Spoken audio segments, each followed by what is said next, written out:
when he went to the mansion when they were doing that porn film. Oh yeah. You know, like I was just like, damn, how do you get caught, bro? You went in like nothing, but you probably weren't paying attention to somebody coming around the bush or something. Like he wasn't prepared for them to like try to kill him. Like he thought, oh no, that's never gonna happen, you know? Yeah. Like, because they obviously were onto him and they baited him to go there so they could fucking murder him, you know? Yeah. Because he had called, I forget James Gandolfini's character, but he had called him and basically threatened him that he knew what he had did, you know, and they figured out it was him. And they baited him, and then he almost, you know, Nick Cage's character, Tom, almost gets murdered, and then he's able to escape. He kills a couple of the guys. James Gandolfini gets, his character ends up getting away, and then the Gimp guy gets away with a fucked up stomach wound. And so Nick Cage, of course, using his... or being smart, at least towards the end, he calls all the nearby hospitals to figure out if anybody's been admitted for that specific wound to the abdomen. And so he finds somebody that matches the description, ends up finding the guy, and the guy is a big Danzig fan, apparently. With like random Misfits posters and stuff in his room, and that's that's an amazing conclusion, because it's like he was expecting him to find him, right? Yeah. And there's that super like climactic scene with the vinyl player where he like stops the record when he hears somebody come inside, and then the guy's hiding, and Nick Cage is like looking around for him. He starts to leave, and then the record starts playing again. Yeah, and then he jumps on, like he attacks him from behind, throws him through the fucking window. Like, yeah. Damn. When he takes his mask off and he's like, "My name's George," he's like, but I'm guessing you already know that. And I was like, oh, God, just so like nonchalant about it. He's like, "Hey, I murder people." I don't know if this is in the Swan tracks or anything, but I don't know if this got answered. But it's funny how like there's always it felt like they wanted to put this in the movie, but to my knowledge, at least to me, I didn't get it looked like being followed already. Yeah. But I don't know if it was a lawyer or he had put up to be smarting up the other guys to see if this guy was like I think it was the lawyer kind of just seeing where he was at. Like he was just like spotting him out here and there. Yeah. It's like we would always see that shadow, the silhouette of somebody watching Tom all the time. Where when he would get closer and closer to like figuring out what happened, you know? Yeah. And I don't know if we I don't think, to my knowledge, like I don't think they solved that, right? Or they didn't say it, right? No, I think they kind of just like leave it up in the air for like us to guess. Interpretation. Yeah, for interpretation. I was like, holy shit! But I would think if there's any, I think it was the lawyer. Yeah, that's what I was thinking too. And then I don't know. I hated. I really didn't want Joaquin's character to die. That kind of sucked. I was so bummed about that. I know, yeah. Like I was like really bummed. I was like, no. But then you kind of figure like these dude, it was funny because like usually like the bad guys are super stupid, but these guys were like ultra smart. Yeah. About everything he did. No loose ends. Everything. Like he was just like I was like, God damn, like these guys are like really like they really like know everything Cage is about to do next, you know? Yeah. And I was like, holy shit. That was it sucked because Tom tells Max, Joaquin's character, to go home. Like they figure out what's going on and he's like, yo, you can't work with me anymore, and he's trying to save his life. Like he knows, yo, I might very well fucking get killed trying to solve this, you know? and he obviously has a soft spot for Max, so he sends him home. But then at that time, like you guys are saying, they already kidnapped Max, and they use him as a fucking ploy to get the evidence and burn the evidence, and they try to make him make Tom think, if you give me the movie, then I'll let you guys go because you don't have any evidence. But their plan was to kill everyone and, have, of course, no loose ends. So it was sad to see Joaquin go, but I think it was, if it makes any sense, I think it kind of makes the movie a little stronger because there's like stakes, Yeah. And they actually do really hurt, maybe not him specifically, but they do go after people that he is emotionally affected by trying to solve this case or getting too close. You know what I mean? And then what's his name? Velva even says, he's like, all the things I could do with their faces, talking about his wife and his baby. Yeah. I was like, oh my god, it's fucking. They serve film all over again. Yeah. All over again. That's what immediately thought of that. I was like, god damn it. The fact that he was like, oh, like when Max was like captured and everything's like, if you don't bring us the film, what we're gonna do is we're gonna kill him, fuck him, and then film it. And I was like, oh my god, no, please no, not this again. Yeah. I was just gonna say this film it's pretty messed up and bleak, and I can understand why it wouldn't be someone's cup of tea. You have to be into, how do you say, kind of subculture films, because this is not by any means a feel good movie. No. Yeah. Oh no. Yeah, it's pretty.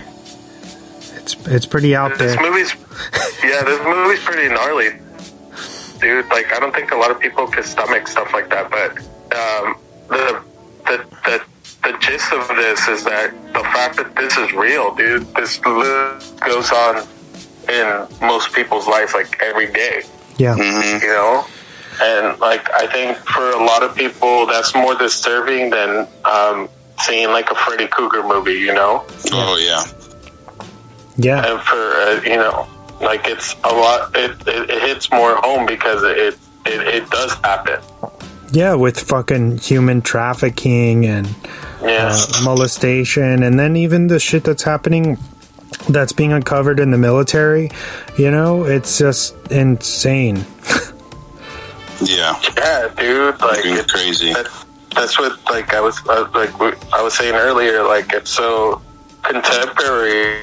This movie, like, you could still, like, this is a shit that's like literally happening every day, Yeah. And it's just sad. It's sad, but it's such a good movie, Yeah, I think that's why it's aged so well, unfortunately, because all these things that it's touching on are still very, very relevant themes. And think about it, it's like, what, almost 20 plus years? Yeah, 20 years, and 99. Yeah. And the fact that, like, it's still, like, this shit's still going on, like, it sucks, dude. But what would you give this, guys? What would you give this one, Wes? For me, and this is like being hard on it, I would say an 8 for sure. I would agree with that. I would give it the same. You said an 8? Yes. Oh man, yeah, I'd probably give it an 8. It was definitely it's a tough movie to watch if you're not prepared for it. I mean, I wasn't prepared for this, but I don't know. I did enjoy this movie. It was I don't know. It was a horrible movie, not a horrible movie in the sense of like it wasn't entertaining, but like the contents of what's happening and everything was horrible to see and know that that's a real thing that's happening now. And but it was definitely entertaining to see, and then the whole basically the detective work that he goes throughout the whole movie, and it was just such a good movie. Yeah, definitely agree with you on that. Also, I really loved, and I think that it adds a texture to the film. Pretty cool. The score is excellent. It's very kind of jarring and atmospheric. Yeah. And I feel like, and it's weird because you're like, oh yeah, this is totally fucking Joel, and you know. But the guy who composed this, and you can actually you can buy the soundtrack or check it out. I'll probably insert a little track right here so you guys can hear like 30 seconds of a piece from the film if you haven't seen the film, you know.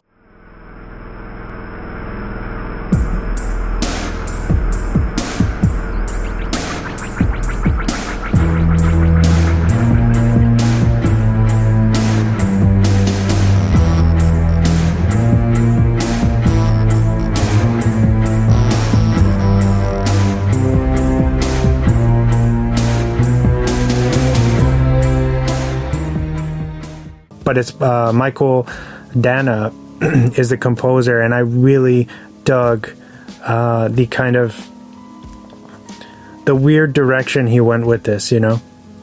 As far as the music, I feel like it really adds this texture, and with the weird, like, what is it, like Indian theme, like music themes that they use throughout, which you would think it would be totally out of place, but it really works for this, you know, and it kind of leaves you in a trance the way that it mixed with the images that you're seeing. It's I don't know, it's pretty interesting. That score would made you feel uncomfortable, but you also want to hear it. It was like mashed so well. Like I mean, I hated it while I'm watching the movie, but afterwards I was like, oh my god, this is pretty good. Like, because it stresses you the fuck out, dude. Yeah. That's what I was saying. That's a good way to put it out. That's how I would describe this movie. Like, extremely stressful and on edge, but definitely entertaining at the same time. Worth a ride. Oh yeah, for sure. Also, this composer, he also did Onward, if you could believe that. Wow. So that's like the spectrum of what he's done. It's crazy. Range. That's range right there. Jesus. That's great. But dude, that speaks volumes of how great of an artist he is.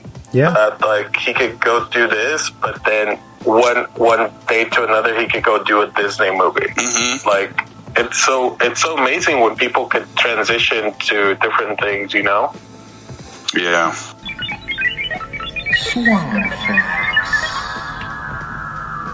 All right.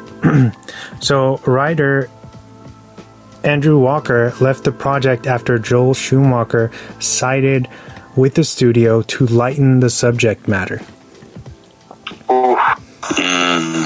So basically, the film, the tone was a lot worse, and Schumacher came in and lightened it up. If you can believe that's lightening it up. Wow. Yeah, and it was so bad that the original writer, Walker, who penned the script, actually walked away from the project and did not want his name credited on the film. That's crazy. Yep. Moving on, actor Russell Crowe was first on board to do the film, but the role ultimately went to Cage because of clout and financial security. So, because Russell Crowe, I'm assuming, I would think around this time, he wasn't very big. He probably was just coming off of Romper Stomper. He did Gladiator in 2000, and then after that, he was kind of a household name, right? I think Russell Crowe, like he said, yo, I'll do this 8mm movie, but you got to shoot it on like handheld, and it's going to be super grimy and like really kind of low end because he wasn't a big name, you know. And then around the same time, Nick Cage calls Schumacher in the studio, and he's like, yo, I'll do this. And they were like, let's go with Nick Cage, and then we're going to get more money, and we can use the fucking big studio, and it's going to be like this way bigger kind of package, you know. So they obviously they went with Cage for the time.